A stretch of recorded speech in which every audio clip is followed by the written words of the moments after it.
উপস্থিত আছেন ধামরাই মাটি ও মানুষের নেতা, ধামরাই জনমন্ডিত নেতা, ঢাকা বিশ্ববিদ্যালয়ের মাননীয় সংসদ সদস্য, স্বরাষ্ট্র মন্ত্রণালয় সম্পর্কিত সংসদীয় স্থায়ী কমিটির মাননীয় সভাপতি, বীর মুক্তিযোদ্ধা শ্রদ্ধেয় নেতা আল জরিদ আহমেদ, বাংলাদেশ নিযুক্ত ভারতীয় হাইকমিশন মাননীয় মিস্টার বরণ ভার্মা, এসপি মহোদয়, দিনু মহোদয়, আমাদের মেয়র মহোদয়, সাবেক এমপি মহোদয় সহ আমাদের আমন্ত্রিত প্রতিনিধি ইতিমধ্যে আমাদের মাঝে আসতে শুরু করেছে।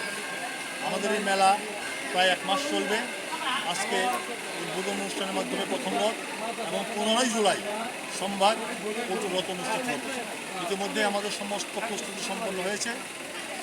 পুলিশ প্রশাসন নিরাপত্তা নিশ্চিত নিরাপত্তা দেওয়ার ব্যবস্থা করেছে। আমরা আশা করি অন্যান্য বারের মতোই এবার আনন্দ ঘন পরিবেশে, উৎসবমুখর পরিবেশে আমরা আমাদের এই রথযাত্রা উৎসব পালন করতে পারি।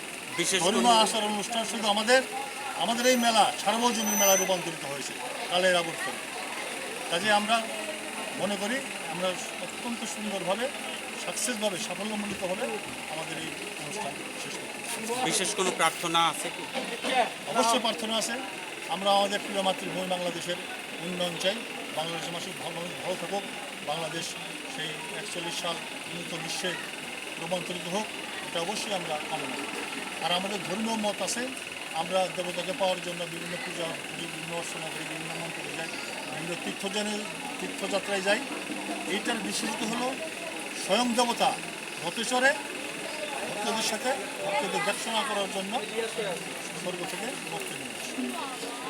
এই জন্যই হাজার হাজার পুণ্যার্থী রথ টান দেওয়ার জন্য ব্যাকুল হয়ে ওঠে, তারা পুণ্য লাগে। ওকে, ধন্যবাদ।